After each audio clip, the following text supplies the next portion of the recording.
podcast where you can learn how to play guitar in church. You'll notice in this video, I do not have my guitar on me. That's because I'm going to be teaching you something when you don't have a guitar. My first student that I was teaching how to play guitar did not have a guitar yet, so I came up with ideas for him to practice guitar on his own without having a guitar. There are multiple ways you can do this. Now, the guitar you play with your left hand and your right hand, so you're going to want to practice with both of these.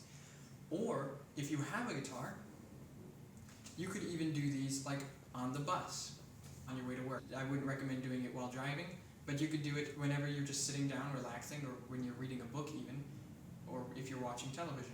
You could do these things. Now, the first thing you're going to do for the left hand is you are going to need a guitar neck. So usually I have a guitar neck here and I can play G, but right now I don't have a guitar neck, so then my hand doesn't have any reference points. So what you're going to do is you're going to get yourself a guitar neck. Here is a guitar neck. So this is a G, right? My arm isn't quite the same size as a guitar, and it won't be super precise, but this will be one way to practice, right? This is a G, and then you could switch to a C, right? G, C, D. G, C, D. You could do any chords on it. Violinists will do this sometimes with their fingering. They'll pretend like their arm is their fingerboard.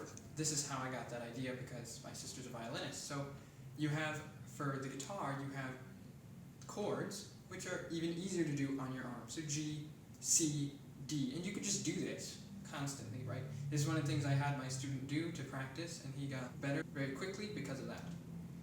So just practice like this whenever you have the time.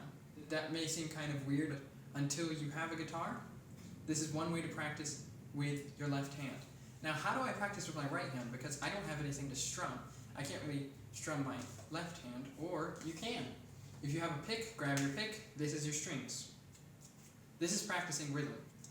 I gave my guitar student a pick for him to practice with, just like this, except instead of having him doing it on his hand, because that kind of looks weird and you can't be doing anything with your left hand, I had him do it on his leg. So you could practice rhythm with your leg. 1, 2, and 1, 2, and 1, 2, and 1, 2, etc., etc.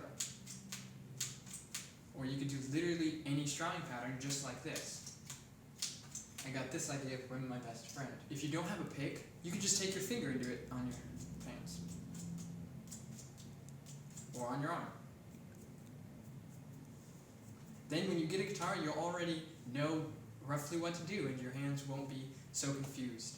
Obviously it's not perfect because your fingers aren't getting calloused because they're on the strings, so it's very easy because your arm is smooth, you're pushing down the strings, so you might get slits in your fingers, which is normal and it's healthy for when you start so that your fingers can become stronger.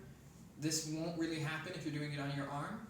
If you're doing this and your friend hands you a guitar, you're not going to be able to play the guitar immediately. But if you don't have a guitar yet, you want a guitar, you want to start practicing before, you can start practicing just like this, then get yourself a guitar, and you could become a guitarist much quicker because you started before you got a guitar. If you take these tips and try to use them whenever you can, you'll become a better guitarist without even having a guitar. I'll see you in the next video.